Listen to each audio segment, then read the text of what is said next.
ಓಂ ನಮೋ ಭಗವತೆ ವಾಸುದೇವಾಯ ನಮಃ. ಆತ್ಮೀಯ ವೃಷಭ ರಾಶಿಯವರೇ, ಮುಂದಿನ 30 ದಿನಗಳು, ವಿಶೇಷವಾಗಿ ಆಗಸ್ಟ್ ತಿಂಗಳಿನ ಈ ಅದ್ಭುತ ಕಾಲಘಟ್ಟ ನಿಮ್ಮ ಇಡೀ ಜೀವನದ ಅತ್ಯಂತ ಮಹತ್ವದ ಮತ್ತು ನಿರ್ಣಾಯಕ ಸಮಯವಾಗಲಿದೆ. ನೀವು ಇದುವರೆಗೂ ಊಹಿಸದ, ಕನಸಿನಲ್ಲಿಯೂ ನಿರೀಕ್ಷಿಸದಂತಹ ಒಂದು ಅಚ್ಚರಿಯ ತಿರುವಿನಂಥ ವಿಧಿಯೇ ನಿಮ್ಮನ್ನು ಕರೆದೊಯ್ಯುತ್ತಿದೆ. ಹೌದು, ನಿಮ್ಮ ಜೀವನದ ದಿಕ್ಕನ್ನೇ ಬದಲಾಯಿಸುವ, ನಿಮ್ಮ ಹಣೆಬರಹವನ್ನು ಹೊಸದಾಗಿ ಸುವರ್ಣಾಕ್ಷರಗಳಲ್ಲಿ ಬರೆಯುವಂತಹ ಒಂದು ದೈವಿಕ ಅವಕಾಶ ಅಥವಾ ಪ್ರಭಾವಶಾಲಿ ವ್ಯಕ್ತಿಯ ಆಗಮನ ನಿಮ್ಮ ಜೀವನದಲ್ಲಿ ಸಂಭವಿಸುವ ಸೂಚನೆಗಳು ಗೋಚರಿಸುತ್ತಿದೆ. ಆದರೆ ಈ ಅಪರೂಪದ ಅವಕಾಶ ನಿಮ್ಮನ್ನು ಯಶಸ್ಸಿನ ಶಿಖರಕ್ಕೇರಿಸುತ್ತದೆಯೋ ಅಥವಾ ನಿಮ್ಮ ಅತಿಯಾದ ನಂಬಿಕೆ, ಹಠಾತ್ ನಿರ್ಧಾರ ಮತ್ತು ಇತರರ ಮೇಲಿನ ಅತಿಯಾದ ವಿಶ್ವಾಸದಿಂದ ಮತ್ತೆ ಸಂಕಷ್ಟಕ್ಕೆ ತಳ್ಳುತ್ತದೆಯೋ ಎಂಬುದು ಮುಂದಿನ ದಿನಗಳಲ್ಲಿ ನೀವು ತೆಗೆದುಕೊಳ್ಳುವ ಒಂದೇ ಒಂದು ನಿರ್ಧಾರದ ಮೇಲೆ ಅವಲಂಬಿತವಾಗಿದೆ. ನೀವು ಇದುವರೆಗೆ ಅನುಭವಿಸಿದ ಅವಮಾನಗಳು, ಕಷ್ಟಗಳು, ಆರ್ಥಿಕ ಒತ್ತಡ, ಮಾನಸಿಕ ನೋವು ಹಾಗೂ ನಿಮ್ಮ ಪರಿಶ್ರಮಕ್ಕೆ ಸಿಗದ ಮೌಲ್ಯಕ್ಕೆ ಈಗ ಪ್ರಕೃತಿ ನ್ಯಾಯ ಒದಗಿಸುವ ಸಮಯ ಬಂದಿದೆ. ಆದ್ದರಿಂದ ಯಾವುದೇ ಕಾರಣಕ್ಕೂ ಈ ಮಾಹಿತಿಯನ್ನು ಅರ್ಧದಲ್ಲಿ ಬಿಡಬೇಡಿ. ಕೊನೆಯಲ್ಲಿ ತಿಳಿಸುವ ಆ ಒಂದು ಮಹತ್ವದ ಎಚ್ಚರಿಕೆಯನ್ನು ನಿರ್ಲಕ್ಷಿಸಿದರೆ ನಿಮ್ಮ ಬದುಕಿನ ಅತ್ಯುತ್ತಮ ಅವಕಾಶ ಕೈತಪ್ಪುವ ಸಾಧ್ಯತೆ ಇದೆ. ವೃಷಭ ರಾಶಿಯವರೇ, ನೀವು ಭೂತತ್ವದ ರಾಶಿಯವರು. ಸ್ಥಿರತೆ, ಸಹನೆ, ಪ್ರಾಮಾಣಿಕತೆ ಮತ್ತು ಪರಿಶ್ರಮ ನಿಮ್ಮ ದೊಡ್ಡ ಶಕ್ತಿಗಳು. ಒಮ್ಮೆ ಯಾರನ್ನಾದರೂ ನಂಬಿದರೆ ಅವರನ್ನು ಕೊನೆಯವರೆಗೂ ಕೈಬಿಡದ ಗುಣ ನಿಮ್ಮದು. ಆದರೆ ಇದೇ ಒಳ್ಳೆಯತನವನ್ನು ಅನೇಕರು ದುರುಪಯೋಗಪಡಿಸಿಕೊಂಡಿದ್ದಾರೆ. ಕಳೆದ ಕೆಲವು ವರ್ಷಗಳನ್ನು ನೆನಪಿಸಿಕೊಳ್ಳಿ. ಯಾರಿಗಾಗಿ ನೀವು ನಿಮ್ಮ ಸಮಯ, ಹಣ ಮತ್ತು ಶ್ರಮವನ್ನು ತ್ಯಾಗ ಮಾಡಿದ್ದೀರೋ ಅವರಲ್ಲಿ ಕೆಲವರು ನಿಮ್ಮ ಪ್ರಾಮಾಣಿಕತೆಯನ್ನು ಬಳಸಿಕೊಂಡು ನಂತರ ನಿಮ್ಮನ್ನು ನಿರ್ಲಕ್ಷಿಸಿದರು. ಇದು ದುಡಿಯುವ ಸ್ವಭಾವವನ್ನು ಹಲವರು ಸಹಜವೆಂದು ಭಾವಿಸಿ ನಿಮ್ಮ ಕೊಡುಗೆ ಸರಿಯಾದ ಗೌರವ ನೀಡಲಿಲ್ಲ. ಆರ್ಥಿಕ ಸಮಸ್ಯೆಗಳು, ಉದ್ಯೋಗದಲ್ಲಿನ ಅಡೆತಡೆಗಳು, ವ್ಯಾಪಾರದಲ್ಲಿನ ನಷ್ಟ, ಕುಟುಂಬದ ಒತ್ತಡ ಹಾಗೂ ನಿಮ್ಮ ಪ್ರತಿಭೆಗೆ ತಕ್ಕ ಮನ್ನಣೆ ಸಿಗದ ನೋವು ನಿಮ್ಮನ್ನು ಸಾಕಷ್ಟು ಕಾಡಿದೆ. ಅನೇಕ ಬಾರಿ ದೇವರ ಮುಂದೆ ನನ್ನ ಪರಿಶ್ರಮಕ್ಕೆ ಯಾವಾಗ ಫಲ ಸಿಗುತ್ತದೆ ಎಂದು ಮನಸ್ಸಿನಲ್ಲಿ ಪ್ರಶ್ನಿಸಿದ್ದೀರಿ. ಆದರೆ ಪ್ರಕೃತಿಯ ನಿಯಮ ಸ್ಪಷ್ಟವಾಗಿದೆ. ಪ್ರಾಮಾಣಿಕ ಪರಿಶ್ರಮ ಎಂದಿಗೂ ವ್ಯರ್ಥವಾಗುವುದಿಲ್ಲ. ತಡವಾಗಬಹುದು, ಆದರೆ ನ್ಯಾಯ ತಪ್ಪುವುದಿಲ್ಲ. ಜುಲೈ ತಿಂಗಳಿನ ವಿಶೇಷ ಗ್ರಹಪತಿಗಳು ನಿಮ್ಮ ರಾಶಿಯ ಅಧಿಪತಿಯಾದ ಶುಕ್ರನ ಅನುಗ್ರಹ ಹಾಗೂ ದೇವಗುರು ಬೃಹಸ್ಪತಿಯ ಶುಭ ದೃಷ್ಟಿಯಿಂದ ನಿಮ್ಮ ಜೀವನದಲ್ಲಿ ಅಪರೂಪದ ಯೋಗವನ್ನು ನಿರ್ಮಿಸುತ್ತಿದೆ. ಜ್ಯೋತಿಷ್ಯದ ಲೆಕ್ಕಾಚಾರದ ಪ್ರಕಾರ ಜುಲೈ ತಿಂಗಳ ಮಧ್ಯಭಾಗದಲ್ಲಿ ನಿಮ್ಮ ಜೀವನದಲ್ಲಿ ಒಬ್ಬ ಪ್ರಭಾವಶಾಲಿ ವ್ಯಕ್ತಿಯ ಪರಿಚಯವಾಗಬಹುದು ಅಥವಾ ನಿಮ್ಮ ಭವಿಷ್ಯವನ್ನೇ ಬದಲಾಯಿಸುವ ಒಂದು ದೊಡ್ಡ ಅವಕಾಶ ದೊರೆಯಬಹುದು. ಇದು ಕೇವಲ ಅದೃಷ್ಟವಲ್ಲ, ನೀವು ಮಾಡಿದ ಪರಿಶ್ರಮ ಮತ್ತು ಒಳ್ಳೆಯ ಕಾರ್ಯಗಳ ಪ್ರತಿಫಲವಾಗಿದೆ. ಈ ವ್ಯಕ್ತಿ ನಿಮ್ಮ ಉದ್ಯೋಗದಲ್ಲಿ ಮೇಲಾಧಿಕಾರಿಯಾಗಿರಬಹುದು, ವ್ಯಾಪಾರದಲ್ಲಿ ಪಾಲುದಾರನಾಗಿರಬಹುದು, ಹೂಡಿಕೆದಾರನಾಗಿರಬಹುದು ಅಥವಾ ಸರಿಯಾದ ಸಮಯದಲ್ಲಿ ನಿಮ್ಮ ಕೈ ಹಿಡಿಯುವ ಮಾರ್ಗದರ್ಶಿಯಾಗಿರಬಹುದು. ಈ ಅವಕಾಶದ ನಂತರ ನಿಮ್ಮ ವೃತ್ತಿ ಜೀವನದಲ್ಲಿ ದೊಡ್ಡ ಬದಲಾವಣೆಗಳು ಸಂಭವಿಸುವ ಸಾಧ್ಯತೆ ಇದೆ. ಹಲವು ವರ್ಷಗಳಿಂದ ಕಾಯುತ್ತಿದ್ದ ಪ್ರಮೋಷನ್, ಉತ್ತಮ ಉದ್ಯೋಗ, ಹೊಸ ವ್ಯಾಪಾರ ಒಪ್ಪಂದ ಅಥವಾ ಆರ್ಥಿಕ ಬೆಳವಣಿಗೆ ನಿಮ್ಮ ಪಾಲಾಗಬಹುದು. ವ್ಯಾಪಾರಸ್ಥರಿಗೆ ದೊಡ್ಡ ಹೂಡಿಕೆ ಅಥವಾ ಹೊಸ ಗ್ರಾಹಕರಿಂದ ಲಾಭ ಸಿಗುವ ಸಾಧ್ಯತೆ ಇದೆ. ಉದ್ಯೋಗಸ್ಥರಿಗೆ ಮೇಲಾಧಿಕಾರಿಗಳ ಮೆಚ್ಚುಗೆ ಮತ್ತು ಹೊಸ ಜವಾಬ್ದಾರಿಗಳು ದೊರೆಯಬಹುದು. ಇದುವರೆಗೆ ನಿಮ್ಮನ್ನು ಕಡೆಗಣಿಸಿದ್ದವರು ನಿಮ್ಮ ಯಶಸ್ಸನ್ನು ನೋಡಿ ಆಶ್ಚರ್ಯಪಡಬಹುದು. ಕೋರ್ಟ್, ಆಸ್ತಿ ಅಥವಾ ಕಾನೂನು ಸಂಬಂಧಿತ ವಿಷಯಗಳಲ್ಲಿಯೂ ಅನುಕೂಲಕರ ಬೆಳವಣಿಗೆಗಳು ಕಂಡುಬರಬಹುದು. ಆರೋಗ್ಯದ ದೃಷ್ಟಿಯಿಂದಲೂ ಉತ್ತಮ ಬದಲಾವಣೆಗಳ ಸಾಧ್ಯತೆ ಇದೆ. ದೇಹದ ಆಯಾಸ, ಕುತ್ತಿಗೆ ಅಥವಾ ಬೆನ್ನು ನೋವು, ಮಾನಸಿಕ ಒತ್ತಡ ಮತ್ತು ನಿದ್ರೆಯ ಸಮಸ್ಯೆಗಳು ಕ್ರಮೇಣ ಕಡಿಮೆಯಾಗಬಹುದು. ನಿಮ್ಮ ಆತ್ಮವಿಶ್ವಾಸ ಮತ್ತೆ ಹೆಚ್ಚಾಗುತ್ತದೆ. ಆದರೆ ಇಲ್ಲಿ ಅತ್ಯಂತ ಪ್ರಮುಖವಾದ ಎಚ್ಚರಿಕೆ ಇದೆ.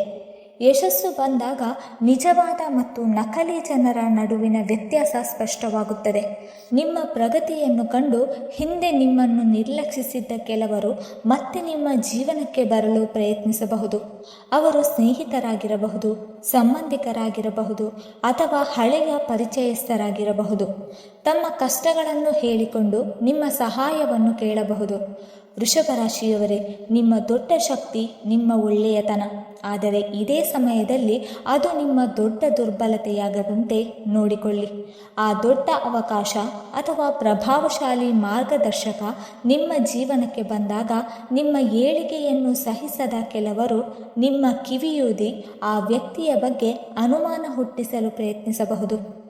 ನೀವು ಅವರ ಮಾತುಗಳಿಗೆ ಮರುಳಾಗಿ ಆತುರದ ನಿರ್ಧಾರ ತೆಗೆದುಕೊಂಡರೆ ಅಥವಾ ನಿಮ್ಮ ಹಿತಕ್ಕಾಗಿ ಬಂದ ಆ ವ್ಯಕ್ತಿಯನ್ನು ನಿರ್ಲಕ್ಷಿಸಿದರೆ ದೇವರು ನೀಡಿದ ಅಮೂಲ್ಯ ಅವಕಾಶವನ್ನು ನಿಮ್ಮ ಕೈಯಾರೆ ಕಳೆದುಕೊಳ್ಳುವ ಅಪಾಯವಿದೆ.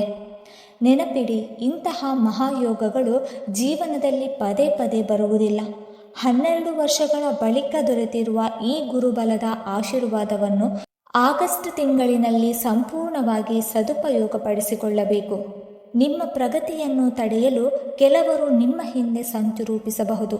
ಆದ್ದರಿಂದ ನಿಮ್ಮ ಯೋಜನೆಗಳು, ಬ್ಯಾಂಕ್ ಖಾತೆಯ ಮಾಹಿತಿ ಮತ್ತು ಆರ್ಥಿಕ ಸ್ಥಿತಿಯನ್ನು ಸಾಧ್ಯವಾದಷ್ಟು ಗೌಪ್ಯವಾಗಿಡಿ. ಈ ಸಮಯದಲ್ಲಿ ನಿಮ್ಮ ಮೌನವೇ ನಿಮ್ಮ ಅತಿ ದೊಡ್ಡ ರಕ್ಷಾ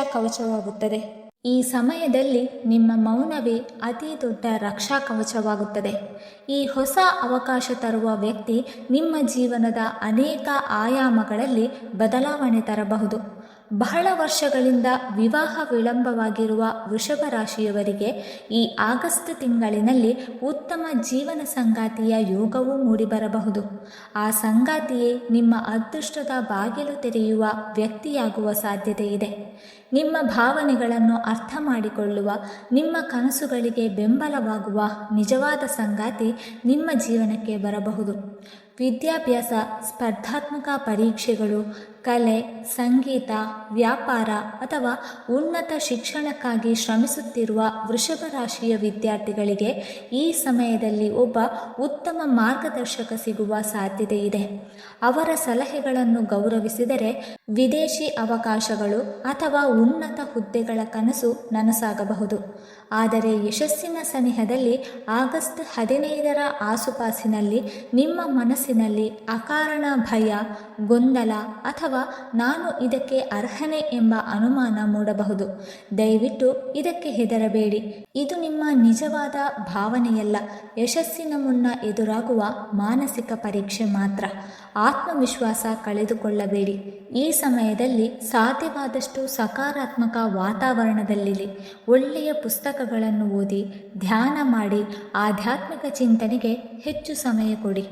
ಈ ಅವಧಿಯಲ್ಲಿ ಯಾರಿಗಾದರೂ ಹೊಸದಾಗಿ ಜಾಮೀನು ನಿಲ್ಲುವುದು, ಕಣ್ಣು ಮುಚ್ಚಿ ಯಾವುದೇ ದಾಖಲೆಗಳಿಗೆ ಸಹಿ ಹಾಕುವುದು ಅಥವಾ ದೊಡ್ಡ ಮೊತ್ತದ ಹಣವನ್ನು ಸಾಲವಾಗಿ ನೀಡುವುದು ತಪ್ಪಿಸಿ. ಒಮ್ಮೆ ಕೈಬಿಟ್ಟ ಹಣ ಮರಳಿ ಬರಲು ವಿಳಂಬವಾಗಬಹುದು. ಪ್ರಕೃತಿ ನಿಮಗೆ ಕೆಲವು ಸೂಚನೆಗಳನ್ನು ನೀಡಬಹುದು. ದೇವಸ್ಥಾನದ ಗಂಟೆನಾದ ಕೇಳಿಸುವುದು, ಮನಸ್ಸಿನಲ್ಲಿ ಹಠಾತ್ ನೆಮ್ಮದಿ ಮೂಡುವುದು, ಶುಭ ಕನಸುಗಳು ಕಾಣುವುದು ಅಥವಾ ಯಾವುದೋ ಕಾರಣವಿಲ್ಲದೆ ಆತ್ಮವಿಶ್ವಾಸ ಹೆಚ್ಚಾಗುವುದು. ಇವೆಲ್ಲವೂ ನಿಮ್ಮ ಜೀವನದಲ್ಲಿ ಶುಭ ಬದಲಾವಣೆಗಳು ಸಮೀಪಿಸುತ್ತಿರುವ ಸೂಚನೆಗಳಾಗಿರಬಹುದು. ಪ್ರತಿದಿನ ಬೆಳಿಗ್ಗೆ ಮನೆ ದೇವರನ್ನು, ಕುಲದೇವರನ್ನು ಹಾಗೂ ಮಹಾಲಕ್ಷ್ಮಿ, ಮಹಾವಿಷ್ಣು ಅಥವಾ ದಕ್ಷಿಣಾಮೂರ್ತಿಯ ಸ್ಮರಣೆ ಮಾಡಿ. ಗುರುವಾರ ಹತ್ತಿರದ ದೇವಸ್ಥಾನಕ್ಕೆ ಭೇಟಿ ನೀಡಿ ಗುರುಗ್ರಹಕ್ಕೆ ತುಪ್ಪದ ದೀಪ ಹಚ್ಚಿ ಹಳದಿ ಹೂವುಗಳಿಂದ ಪೂಜೆ ಸಲ್ಲಿಸಿ. ನನ್ನ ಮನಸ್ಸಿಗೆ ಸರಿಯಾದ ವಿವೇಕವನ್ನು, ಉತ್ತಮ ನಿರ್ಧಾರ ತೆಗೆದುಕೊಳ್ಳುವ ಧೈರ್ಯವನ್ನು ಹಾಗೂ ನನ್ನ ಪರಿಶ್ರಮಕ್ಕೆ ತಕ್ಕ ಫಲವನ್ನು ನೀಡು ಎಂದು ಭಕ್ತಿಯಿಂದ ಪ್ರಾರ್ಥಿಸಿ. ನಿಮ್ಮ ಸಂಕಷ್ಟಗಳು, ಅಡೆತಡೆಗಳು ಮತ್ತು ವಿರೋಧಿಗಳ ಕುತಂತ್ರಗಳು ಕ್ರಮೇಣ ದೂರವಾಗುತ್ತದೆ. ನಿಮ್ಮ ಪ್ರಾಮಾಣಿಕತೆ ಮತ್ತು ಪರಿಶ್ರಮಕ್ಕೆ ಫಲ ದೊರೆಯುವ ಸಮಯ ಬಂದಿದೆ. ಈ ಜುಲೈ ತಿಂಗಳು ನಿಮ್ಮ ಜೀವನದ ಹೊಸ ಅಧ್ಯಾಯವಾಗಬಹುದು. ಇದು ಕೇವಲ ಸಾಮಾನ್ಯ ಜ್ಯೋತಿಷ್ಯ ಮಾಹಿತಿಯಲ್ಲ, ನಿಮ್ಮ ಮುಂದಿನ ಬದುಕಿನಲ್ಲಿ ಎಚ್ಚರಿಕೆಯಿಂದ ಮತ್ತು ವಿವೇಕದಿಂದ ಸಾಗಲು ಮಾರ್ಗದರ್ಶನ ನೀಡುವ ಸಂಕೇತವಾಗಿದೆ. ವೃಷಭ ರಾಶಿಯವರೇ, ಈ ಮಾತುಗಳನ್ನು ಕೇವಲ ಒಮ್ಮೆ ಕೇಳಿ ಮರೆತು ಬಿಡಬೇಡಿ. ಪ್ರತಿದಿನ ನಿಮ್ಮ ಗುರಿಯನ್ನು ನೆನಪಿಸಿಕೊಳ್ಳಿ. ಸ್ವಲ್ಪ ಯಶಸ್ಸು ಬಂದ ಕೂಡಲೇ ಹಿಂದೆ ನಿಮ್ಮನ್ನು ನಿರ್ಲಕ್ಷಿಸಿದವರನ್ನು ಮತ್ತೆ ಅತಿಯಾಗಿ ನಂಬುವ ತಪ್ಪು ಮಾಡಬೇಡಿ. ಕ್ಷಮಿಸುವುದು ಒಳ್ಳೆಯದು, ಆದರೆ ಅದೇ ತಪ್ಪನ್ನು ಮತ್ತೆ ಮರುಕಳಿಸುವುದು ಜಾಣತನವಲ್ಲ. ನಿಮ್ಮ ಜೀವನಕ್ಕೆ ಬರುವ ಆ ಪ್ರಭಾವಶಾಲಿ ವ್ಯಕ್ತಿ ಕೇವಲ ವೃತ್ತಿ ಅಥವಾ ಹಣಕಾಸಿನ ಬೆಳವಣಿಗೆಗೆ ಮಾತ್ರವಲ್ಲ, ನಿಮ್ಮ ವ್ಯಕ್ತಿತ್ವವನ್ನು ಮತ್ತಷ್ಟು ಉನ್ನತ ಮಟ್ಟಕ್ಕೆ ಕೊಂಡೊಯ್ಯುವ ಮಾರ್ಗದರ್ಶಿಯಾಗಬಹುದು. ಅವರ ಸಲಹೆಗಳನ್ನು ವಿವೇಕದಿಂದ ಅಳವಡಿಸಿಕೊಳ್ಳಿ. ವೀಕ್ಷಕರೇ, ಈ ಮಾಹಿತಿ ನಿಮಗೆ ಇಷ್ಟವಾಗಿದ್ದರೆ ದಯವಿಟ್ಟು ಲೈಕ್ ಮಾಡಿ, ಶೇರ್ ಮಾಡಿ ಮತ್ತು ಜೈ ಶ್ರೀಕೃಷ್ಣ ಎಂದು ಕಮೆಂಟ್ ಮಾಡಿ. ಹಾಗೆ ಮುಂದಿನ ವಿಡಿಯೋಸ್ಗಳಿಗಾಗಿ ನಮ್ಮ ಚಾನಲನ್ನು ಸಬ್ಸ್ಕ್ರೈಬ್ ಮಾಡಿಕೊಳ್ಳಿ. ಧನ್ಯವಾದಗಳು.